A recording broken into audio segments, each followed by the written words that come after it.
தற்போது அண்மை தகவல் பார்த்து கொண்டிருக்கிறோம். கடலூர், கன்னியாகுமரி தொகுதிகளில் தபால் வாக்கு எண்ணிக்கையில் காங்கிரஸ் முன்னிலை, திருநெல்வேலி தொகுதியில் முதல் சுற்று வாக்கு எண்ணிக்கையில் பாஜக முன்னிலை என்ற தகவல் பார்த்து கொண்டிருக்கிறோம். திருவண்ணாமலை தொகுதியில் தபால் வாக்கு எண்ணிக்கையில் அதிமுக முன்னிலை என்ற தகவல் கிடைத்திருக்கிறது. அதே போல சேலம், தென்காசி ஆகிய தொகுதிகளில் தபால் வாக்கு எண்ணிக்கையில் திமுக முன்னிலை என்ற தகவல் வெளியாகியிருக்கிறது. நாமக்கல் தொகுதியில் தபால் வாக்கு எண்ணிக்கையில் கோமாதேகே கட்சி முன்னிலை என்ற தகவலும் அண்மை தகவல் கிடைத்திருக்கிறது. விழுப்புரம் தொகுதியில் தபால் வாக்கு எண்ணிக்கையில் விசிக முன்னிலை வகிப்பதாக அண்மை தகவல் கிடைத்திருக்கிறது. நாகப்பட்டினம், திருப்பூர் ஆகிய தொகுதிகளில் அங்கு போட்டியிடக்கூடிய சிபிஐ கட்சி முன்னிலை என்ற தகவல் கிடைத்திருக்கிறது. மதுரை தொகுதியில் தபால் வாக்கு எண்ணிக்கையில் மார்க்சிஸ்ட் கம்யூனிஸ்ட் கட்சி முன்னிலை என்ற அண்மை தகவல் கிடைத்திருக்கிறது.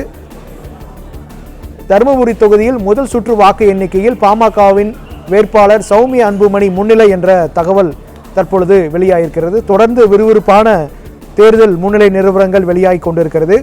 இது குறித்து கூடுதலாக தொடர்ந்து நம் செய்தியாளர்கள் விவரங்களை கொடுத்துக் கொண்டிருக்கிறார்கள். ராஜ்குமரன், கூடுதல் விவரங்களை பதிவு செய்யுங்க. இந்த மக்களவை தேர்தலின் வாக்கு எண்ணிக்கை, முதல் சுற்று வாக்கு எண்ணிக்கை நடைபெற்று வரக்கூடிய சூழ்நிலையில் பல்வேறு இடங்களில் பாஜக கூட்டணி முன்னிலையில் இருக்கக்கூடிய செய்திகளை நாம் பார்க்க முடிகின்றது. குறிப்பாக திருநெல்வேலி மற்றும் தருமபுரி மக்களவை தொகுதியில் பாஜக கூட்டணியின் வேட்பாளர்கள் முன்னிலை பெற்றிருக்கின்றார்கள். தருமபுரி தொகுதியில் பாட்டாளி மக்கள் கட்சி சார்பில் பாஜக கூட்டணியில் போட்டியிட்டிருந்த சௌமியா அன்புமணி முதல் சுற்று வாக்கு எண்ணிக்கையினிடையே முன்னிலை பெற்றிருக்கின்றார். புதுச்சேரி மக்களவை தொகுதி வாக்கு எண்ணிக்கையில் காங்கிரஸ் கட்சி முன்னிலை பெற்றிருக்கின்றது. திருவண்ணாமலை தொகுதி வாக்கு எண்ணிக்கை முதல் சுற்று நடைபெற்று வரக்கூடிய சூழ்நிலையில் அதிமுக திருவண்ணாமலையில் முன்னிலை பெற்றிருக்கின்றது. இவ்வாறு பல்வேறு இடங்களில் பெரும்பாலும் திமுக கூட்டணி முன்னிலையில் இருந்தாலும் கூட முதல் சுற்று வாக்கு எண்ணிக்கையின் தொடக்கத்தில் தற்போது ஒரு சில இடங்களில் பாஜக கூட்டணி முன்னிலை பெற தொடங்கி இருக்கின்றது. பாஜக கூட்டணியில் இடம்பெற்றிருக்கக்கூடிய பாமக ஒரு தொகுதியில் முன்னிலை பெற்றிருக்கின்றது. அதே நேரம் கடலூர் உள்ளிட்ட தொகுதியில் பாமக போட்டியிடக்கூடிய சூழ்நிலையில் அங்கு போட்டியிடக்கூடிய திமுக கூட்டணியின் வேட்பாளர் தான் முன்னிலையில் இருக்கின்றார். சேலம், தென்காசி, தஞ்சாவூர், பொள்ளாச்சி தொகுதிகளிலும் திமுக கூட்டணியின் வேட்பாளர்கள் முன்னிலையில் இருக்கின்றார்கள். கடலூர் மற்றும் கன்னியாகுமரி தொகுதியில் தபால் வாக்குகள் எண்ணப்பட்டு வரக்கூடிய சூழ்நிலையில் காங்கிரஸ் கட்சி முன்னிலையில் இருக்கின்றது. திருநெல்வேலி தொகுதியில் முதல் சுற்று வாக்கு எண்ணிக்கையினிடையே பாரதிய ஜனதா கட்சி முன்னிலையில் இருக்கின்றது. பல்வேறு இடங்களில் தபால் வாக்குகள் இன்னும் எண்ணி முடிக்கப்படவில்லை. அங்கெல்லாம் திமுக மற்றும் கூட்டணி கட்சியின் வேட்பாளர்கள் முன்னிலையில் இருந்து வருகின்றார்கள். திருவள்ளூர், திருப்பூர் உள்ளிட்ட இடங்களில் எல்லாம் திமுகவின் வேட்பாளர்கள் தான் முன்னிலையில் இருக்கின்றார்கள். மதுரை மற்றும் நாகப்பட்டினத்தில் கம்யூனிஸ்ட் கட்சியின் வேட்பாளர்கள், இடதுசாரி வேட்பாளர்கள் முன்னிலையில் இருக்கின்றார்கள்.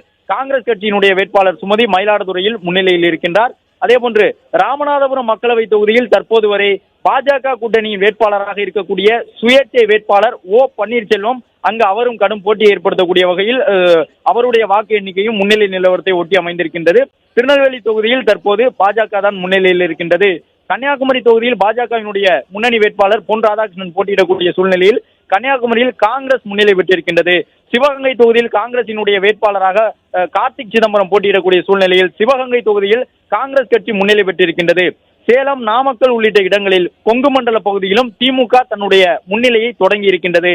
பெரும்பாலும் மேற்கு மாவட்டங்களில் அதிமுக கூட்டணி முன்னிலை பெறக்கூடிய வாய்ப்பு இருப்பதாக பார்க்கப்பட்டிருந்த நிலையிலும் தற்போது மேற்கு மாவட்டங்களிலும் நாமக்கல் உள்ளிட்ட தொகுதிகளில் எல்லாம் திமுகவும் அந்த முன்னிலை நிலவரத்தை ஒட்டி வரக்கூடிய வகையில் முதல் 2 இடங்களுக்குள் மாறி மாறி வந்து கொண்டிருக்கின்றது.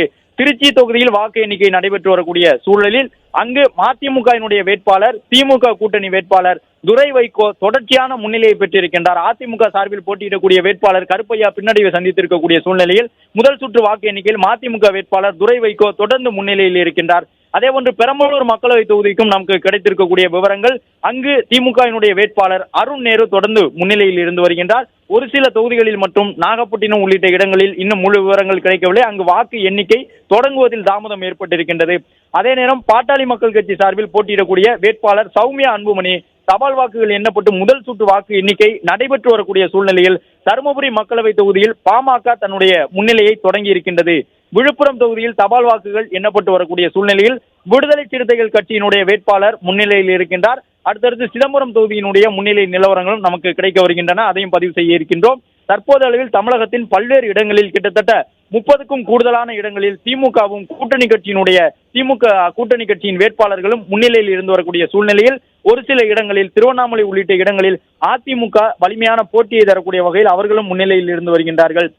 வட சென்னை, மத்திய சென்னை, தென் சென்னை என்று எடுத்துக்கொண்டோம் என்றால் வடக்கு மற்றும் மத்திய சென்னையில் திமுக ஒரு தெளிவான முன்னிலையில் இருக்கின்றது. அதே நேரம் தென் சென்னை தொகுதியில் திமுகவிற்கும் அதிமுகவிற்கும் பாஜகவிற்கும் இடையே கடும் போட்டி நிலவும் என்று சொல்லப்பட்டிருந்த நிலையில் தபால் வாக்கு எண்ணிக்கையிலேயே தென்சென்னை தொகுதியில் கடுமையான போட்டி நிலவுகின்றது. அங்கு இன்னும் முன்னணி நிலவரம் யார் என்று அறுதியிட்டு சொல்ல முடியாத அளவிற்கு முதல் சுற்று வாக்கு எண்ணிக்கை தொடங்கி இருக்கக்கூடிய சூழ்நிலையிலும் தென்சென்னையில் கடும் போட்டி இருக்கின்றது. அதே போன்று கோவை மக்களவை தொகுதியிலும் அண்ணாமலை போட்டியிடக்கூடிய சூழ்நிலையில் அங்கும் கடுமையான போட்டி இருக்கின்றது. தற்போது அளவில் நாம் ஒப்பிட்டு பார்க்கும் பொழுது பாஜக கூட்டணி தமிழகம் புதுச்சேரியில் 3 இடங்களில் முன்னிலை பெற்றிருக்கின்றது. திமுக கூட்டணி தமிழகம் புதுச்சேரியில் 26 இடங்களில் முன்னிலை பெற்றிருக்கின்றது. அதிமுக கூட்டணி தமிழகத்தில் 1 இடத்தில் மட்டுமே முன்னிலையில் இருக்கின்றது. திமுகவிற்கு அடுத்த நிலையில் முதல் சுற்று வாக்கு எண்ணிக்கையிலேயே 2வது பெரிய கூட்டணியாக பாஜக கூட்டணி தற்போது அளவில் தன்னை நிலைநிறுத்திக் கொண்டிருக்கின்றது. இன்னும் பல சுற்றுகளாக வாக்குகள் எண்ணப்பட உள்ள நிலையில் அதிமுகவினுடைய முன்னணி நிலவரம் மற்றும் வாக்கு வங்கி நிலவரம் இன்னும் சற்று நேரத்தில் தெரிய வரும்.